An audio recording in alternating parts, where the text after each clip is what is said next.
tendo contato, lendo alguns estudos e a respeito, e muita coisa ligada à saúde.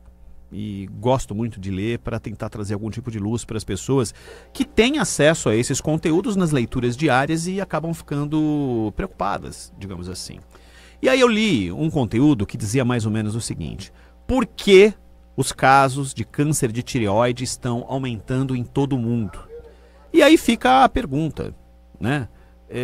Os casos estão aumentando porque existe alguma coisa acontecendo, seja na vida das pessoas, na alimentação, ou a questão do diagnóstico está mais evoluído e aí os casos vão ficando cada vez mais evidentes, as pessoas têm mais acesso ao diagnóstico, ou a tecnologia evoluiu de uma certa forma.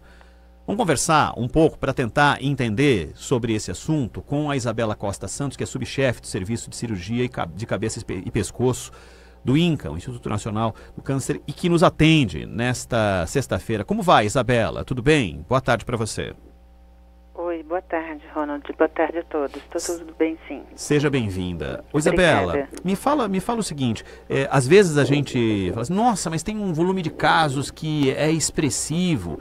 E tem que ser inversamente proporcional à evolução da tecnologia, que permite que a gente saiba de ter determinadas coisas que talvez não tivéssemos a velocidade de outrora, com os exames talvez mais rudimentares. Esse limiar, como é que a gente estabelece, Isabela? É para ter uma preocupação maior a partir de um estudo que fala dos casos aumentando do câncer de tireoide? Na verdade, assim, isso que foi mencionado nessa entrevista, isso já é um dado que a gente já tem ciência. Quer dizer, a partir do momento que as mulheres têm e procuram fazer esses exames preventivos, a gente tem ali um profissional que cuida, né, da saúde feminina. Consequentemente, muitas vezes algumas alterações no exame de sangue fazem com que os exames de ultrassonografia da tireoide sejam solicitados. Então, isso já vem há bastante tempo. Então, isso não é um dado assim que a gente não tivesse noção de que as mulheres estão fazendo mais ultrassonografia. Só que a gente tem que entender que a gente está falando de doenças que são dinâmicas e que, ao mesmo tempo que você tem essa observação, a gente vai observando também outros perfis que dentro da mesma doença que também foram aumentando. Então, ao mesmo tempo que você tem uma tecnologia que facilita, hoje também essa mesma tecnologia, ela dá mais informação e criam-se protocolos, nesse caso especificamente com ultrassom, que permite também que a gente vá distinguir aquele nódulo mais suspeito daquele nódulo menos suspeito. E isso a gente vê como um todo, sabe, Ronald? Em consensos que são estabelecidos pelas sociedades ao redor do mundo e junto desses consensos também procurando trazer essas informações em órgãos como a própria OMS que a gente tem e outros dados estatísticos que a gente vê ao redor de publicação científica. Isabela, isso é um conjunto, assim, a partir da evolução da tecnologia, da imagem, da percepção, envolve tudo, desde o primeiro atendimento num posto de saúde, um pouco mais rudimentar, até os hospitais de mais abrangência e que tem mais investimento. Todos os polos dessa cadeia tem a informação de que esse processo acontece? Ou seja, os encaminhamentos estão mais rápidos? Então, a pergunta sua ela é muito pertinente. Não necessariamente a gente vai ter um encaminhamento mais rápido, né? A gente tem que levar em consideração que quando você consegue visualizar, ou a pessoa até mesmo consegue palpar alguma nodulação do pescoço, ela tenta procurar auxílio, né, e investigação, e como é uma região em teoria de mais fácil acesso, você consegue iniciar uma investigação, né? Então, assim, desde o exame clínico, como você bem colocou, quer dizer, durante a nossa formação, a gente aprende como examinar a região do pescoço e pensar numa patologia tiroidiana. Mas a maioria desses tumores que são mencionados e que a gente está vendo hoje em dia são tumores que normalmente você não palpa, né? Então, não é uma questão que a pessoa vai notar um determinado abaulamento. É mencionado também que às vezes a gente está diante de tumores mais avançados. Em tumores mais avançados, você pode até ter um tumor menor dentro da glândula e já um linfonodo na região do pescoço. Então, assim, isso aí é uma outra questão. Mas não é o que a gente vê na maioria dos casos. Na maioria dos casos, a gente vai ver massas pequenas, né? E que tem características hoje já radiológicas de suspeição. Então isso hoje, porque são inúmeros anos de estudo, isso está muito bem protocolado. Como é a suspeição? Todo e qualquer nódulo tem que ser investigado? Todo e qualquer nódulo tem que ser puncionado? Não. Aí dentro da sua pergunta, assim, se você tem algumas questões de atenção básica, né, que a pessoa vai investigar, e o próprio laudo do exame já vai direcionar aquele profissional da atenção básica, não, esse pelo laudo do que está aqui, aquilo pode ter uma maior suspeição ou não, né? A gente tem que entender a faixa etária do paciente, né? Então, o raciocínio diante de um nódulo de um paciente mais novo é diferente de você ter em relação a um paciente mais velho. Então, tem algumas características associadas a essa patologia que fazem esse direcionamento ser mais rápido ou, às vezes, não precisar de tanta urgência. Isabela, tem algum tipo de comportamento humano que leva ao desenvolvimento de algum tipo de doença relacionada à tireoide? De rotinas alimentares, de comportamento, de cuidados com o físico, de cigarro? Existem condicionantes que podem levar a um quadro de aparecimento dessa situação? Então, a gente até, se você for ver a estimativa do INCA, a gente observa algumas diferenças em macro-regiões do país, né? No norte e no nordeste você vai ter uma outra incidência em relação ao sexo feminino, e na região do sudeste e do sul a gente já vai ver esse câncer da tireoide aparecendo com uma maior incidência. Um fato, como é bem colocado, quer dizer, são regiões que também as pessoas conseguem ter mais acesso para poder fazer o exame. Então, você consegue também um diagnóstico. Então, aí você vai pensar, mas isso também reflete os países bem desenvolvidos, nos Estados Unidos, que você tem aí também um grande quantitativo do diagnóstico. Mas não é só isso. Então, assim, a gente tem sim que interpretar isso de uma forma multifatorial.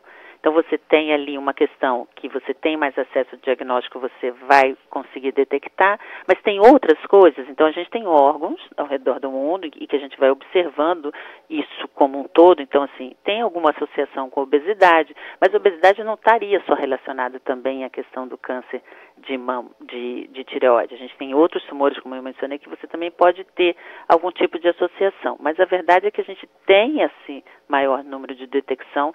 Dizer que você tem algum comportamento, ou se você está fazendo algum tipo de medicamento ou alimentação específico que vai estar associado, não é. O que a gente tem comprovado na literatura é exposição à irradiação, e isso ficou muito claro, né, principalmente depois do acidente de Chernobyl, do que a gente observou no próprio Japão, quando a gente teve a questão da exposição à radiação, um grande aparecimento de uma população que ficou exposta.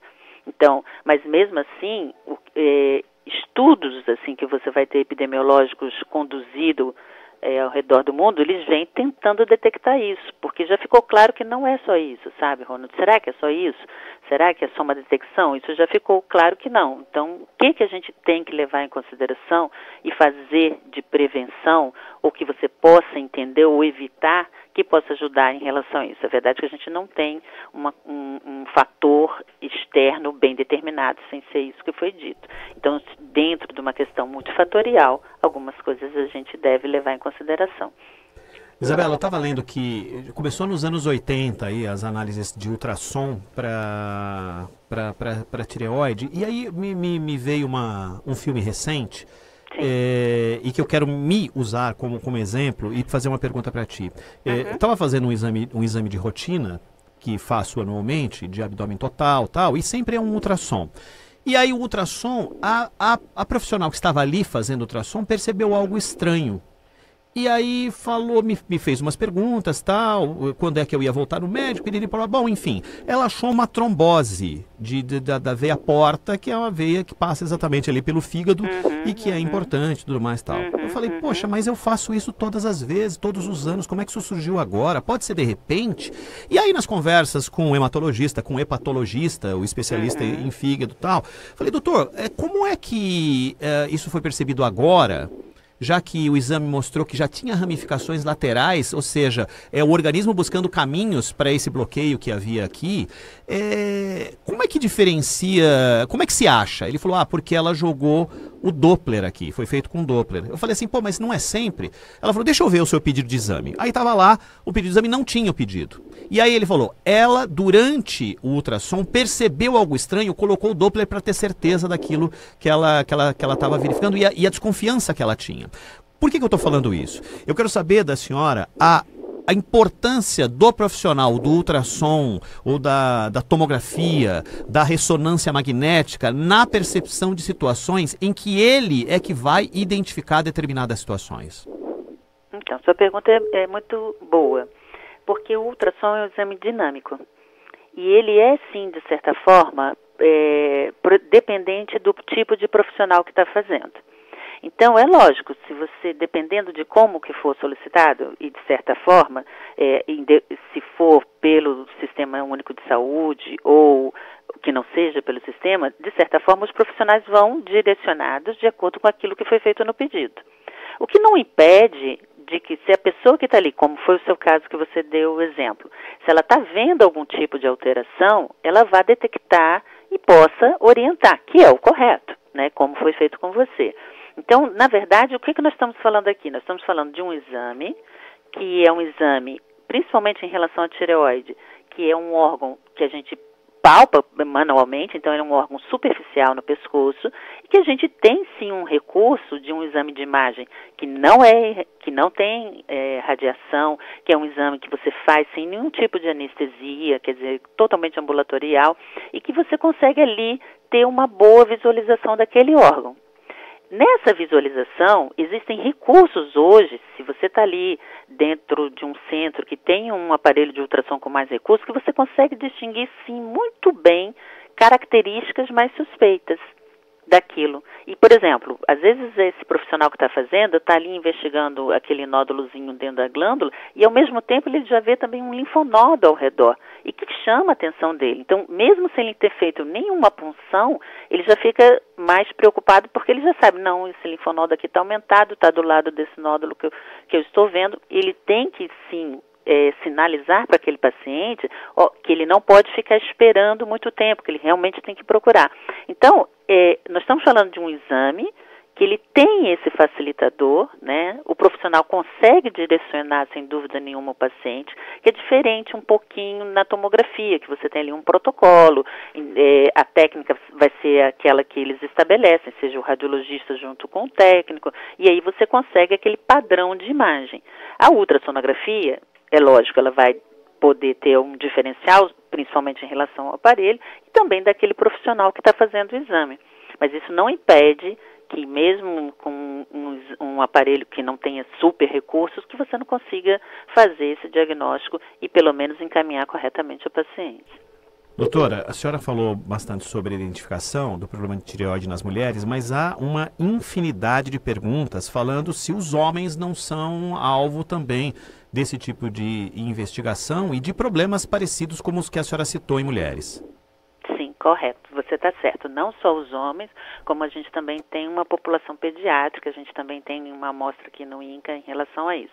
A apresentação dessas doenças nessas faixas etárias e até mesmo em relação ao sexo, ela é um pouquinho diferente. Então, esse fenômeno, vamos chamar assim, do que você menciona em relação à detecção mais precoce desses nódulos, isso também ocorre com a população masculina. Então, a gente não está aumentando só em mulheres, isso também está aumentando numa proporção muito menor nos homens. Então, normalmente, a gente coloca que a incidência dessa doença é de 3 para 1 em relação às mulheres com os homens. Mas se a gente está observando também esse aumento nas mulheres, então, essa causa, talvez, multifatorial do que a gente falou, também está sendo observada na população masculina. Então, o que a gente precisa? A gente precisa, assim, já começa pela própria história daquela família. Então, as pessoas que já têm alguém na família que já tratou algum tipo de câncer, principalmente se for do câncer da tireoide, é óbvio que você tem que procurar direcionar, principalmente se for um familiar direto, um pai, uma mãe, um tio, um primo em primeiro grau. Então, a gente tem que ficar atento a esse fato, né? E procurar procurar ver em relação a essa investigação. Não é que a pessoa tem que ficar fazendo uma investigação assim, sem nenhum critério. Mas se tem uma história, se tem alguma alteração, minimamente procurar fazer um exame de sangue, né? E depois a questão da ultrassonografia, se for indicada, e aí vai avaliar. Ela não precisa ter, ela vai conseguir ter um tempo hábil de procurar um profissional, né, que possa dar uma opinião mais concreta e aí direcionar aquele paciente. Não, isso daqui não tem tanta suspeição, você está com, vamos dizer assim, menos de 45 anos, um paciente mais jovem, você não tem mais alteração, sua glândula está funcionando, vai conseguir orientar esse paciente para que ele não tenha que ficar fazendo ultrassonografias sem nenhum critério. E o inverso também é verdadeiro. Não, esse nódulo é bem suspeito, e aí já tem que providenciar para fazer uma punção aspirativa e, com isso, fazer o diagnóstico correto. Doutora, só para gente encerrar, toda vez que a gente ouve uma entrevista, sim, e a gente fala assim, tô sentindo algo parecido, sei lá, eu tenho que correr para um médico e tem muita gente que é desse jeito, já quero tomar um remédio, não é assim. O que é o primeiro sentimento? A senhora falou do exame clínico, de apalpar, de entender, de se entender. Qual é o caminho natural de se perceber o próprio corpo e aí sim fazer uma primeira visita, uma primeira consulta? Então vamos trazer aqui um exemplo. Se a gente está falando de uma mulher de 38 anos, por exemplo, né, que ela faz o acompanhamento dela, que ela tem uma questão assim, que ela consiga palpar o pescoço, se ela não esteja sentindo nada. Então, se a pessoa não consegue sentir nenhum tipo de alteração, e não é que ela precise fazer o exame, mas ela vai fazer um exame com o médico ginecologista dela, por exemplo, que ela faz aquela consulta anual. Ela pode também perguntar a ele. Então, primeira coisa, ela vai procurar ser avaliada por um profissional de saúde, né? Esse profissional vai avaliar, já fez um exame de sangue dela, já avaliou o TSH dela, já viu o restante da função tireoidiana, conseguiu examinar ela do que for ali, vai ouvir aquela história, igual eu mencionei anteriormente, tem história familiar de câncer, então tem alguns indícios que vão direcionar essa condução. Ela não tem nada disso, a função tireoidiana está normal, ele palpou, não viu nada, a princípio não teria por que solicitar nenhum exame, né? Se tem algum outro motivo que ele viu, não, seu exame de sangue está alterado em relação à função tireoidiana. Aí ele para ouvir um pouquinho mais sintomas desse paciente. Será que tem alguma outra coisa associada em relação a alguma patologia tireoidiana? Porque uma coisa é o nódulo, outra coisa é se a glândula está funcionando adequadamente. São coisas separadas. Muitas vezes você tem tumores e você não vai ter nenhuma disfunção da glândula. A glândula vai estar funcionando adequadamente. Então, a partir desse momento, aí sim vai ser solicitado o exame.